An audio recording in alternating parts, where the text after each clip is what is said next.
said the trailer's a total loss, and it is definitely. That thing is a loss. It's so bent and contorted. And the cab, I think the frame of the cab's done. Well, we'll see what we can do here. So we've come up with the plan. We're gonna pile dirt with buckets up behind those. Maybe even underneath that too, probably, yeah? Yeah, it would help it. Okay, and then we're gonna come on the other side and break the chains and see if we can minimize the damage on the slabs. The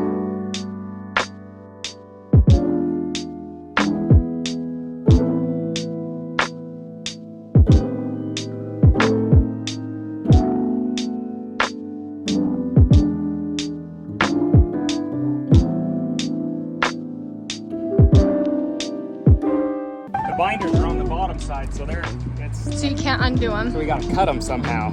Okay. So I'm gonna hold the tractor and trailer with pressure. He's gonna climb up there and cut it. Oh boy, howdy.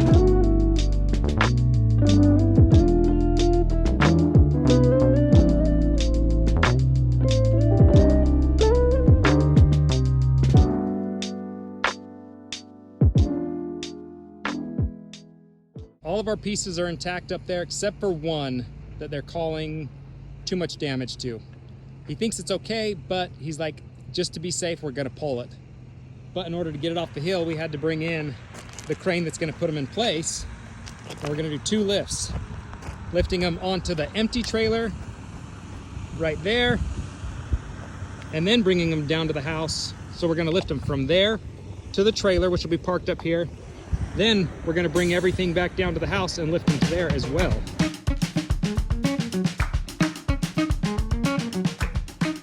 There's a small change in plan. We were gonna load them down there on another trailer, but the crane driver says he doesn't want to pivot that much. So he's gonna pick up this trailer, set it on the hill, and then set these on top, and then we'll drive it back down into place. I think we'll be okay. So in order to hoist this crane, they do need to be sitting level. So they've gotta have points out everywhere. These are called outriggers, and they've gotta have something underneath them stable. So they'll put the wood on the dirt, because that's clearly not as stable. That thing will just push right through it. They've got these big feet, but they're gonna build this one up so that the outrigger doesn't have to push so far. But this crane will lift all the way up level, and then he can pick up and swing back to the trailer over here. So you really want these outriggers to get out as far as they can. That really makes the truck like 3 times its width. But this one can't because of the hill. So I'm gonna grab the tractor, we're gonna dig out a little bit and give it just some flat area to go to.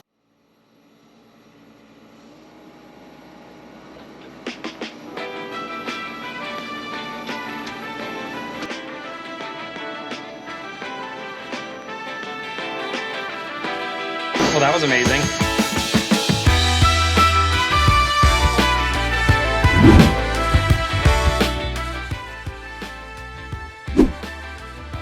So he's starting to put tension on them, and then he's starting to push it back this way so it doesn't fall into the concrete slabs.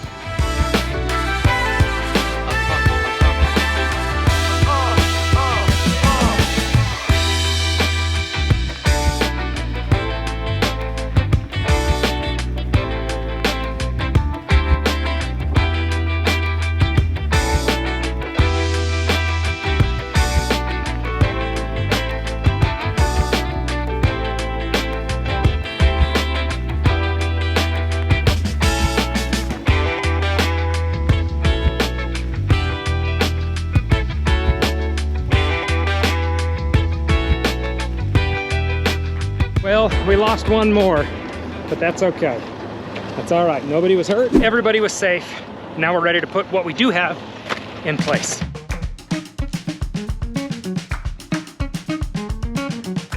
On the ends, to buffer and to seal the concrete, they put this kind of tar board.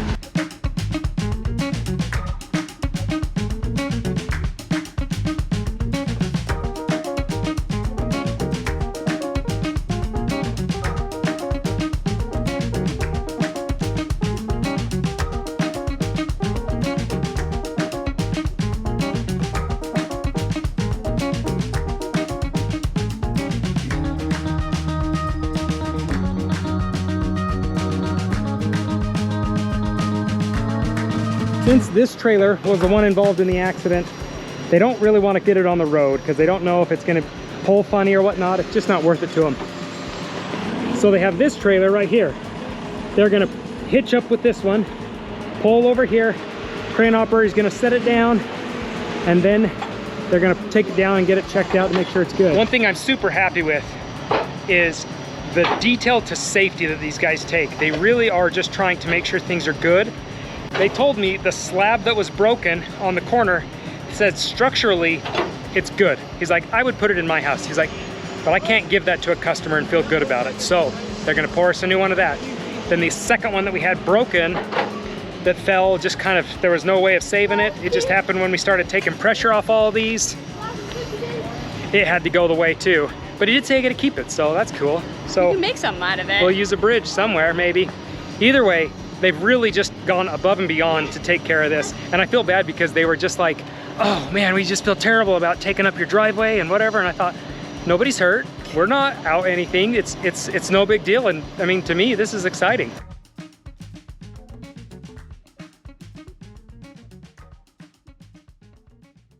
We are back at the house and we are not done with the suspended slabs just yet. Tomorrow they come to deliver the other two. One goes here in between this little guy. Now these guys are just kind of set, scattered. You can even tell because this is just, you know, like opening up as we speak. So they just set them in place to get them there for right now. When they come, they have to put the original broken one right there. This one will slide over. This one will slide into that one. And then there'll be a 4-foot spot for this one.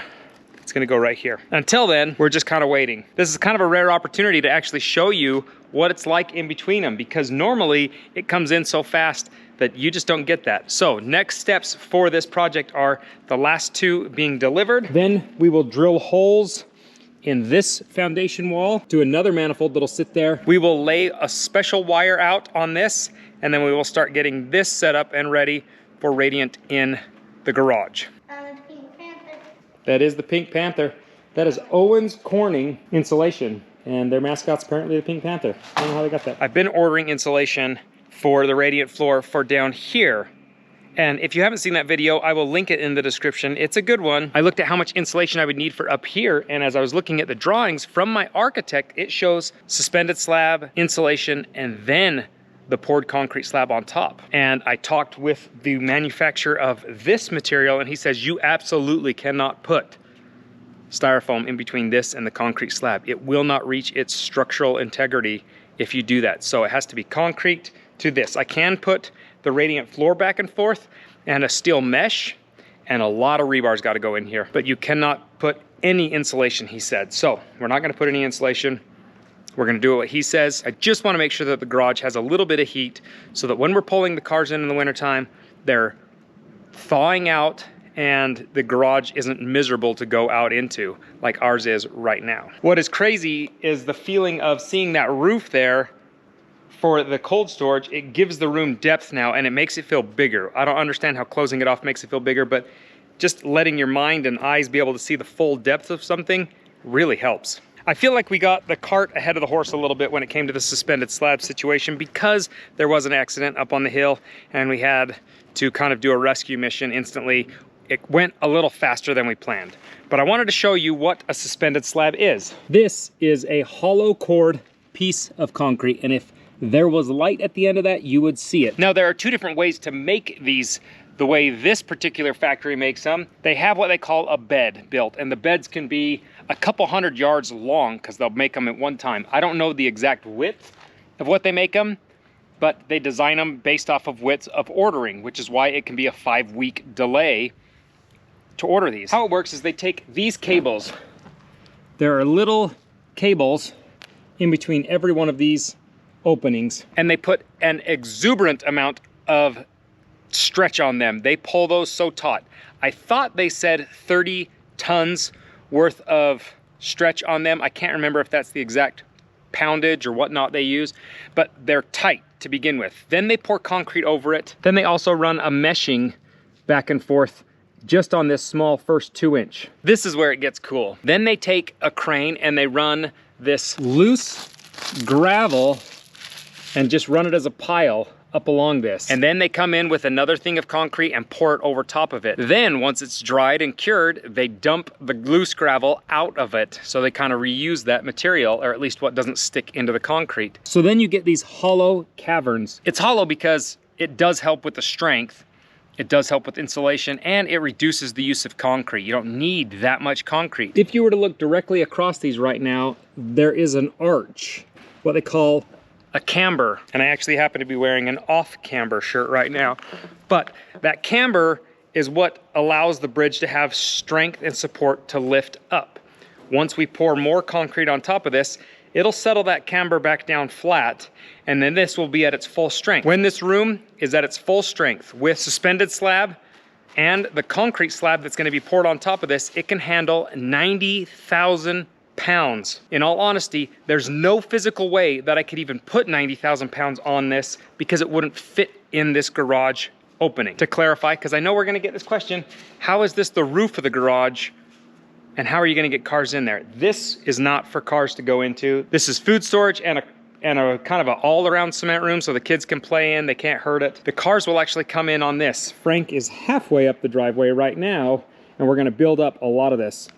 All of the soil that's being pulled around the house is gonna bump against the house, and then we're gonna build this up. You guys, we have a lot of work to go.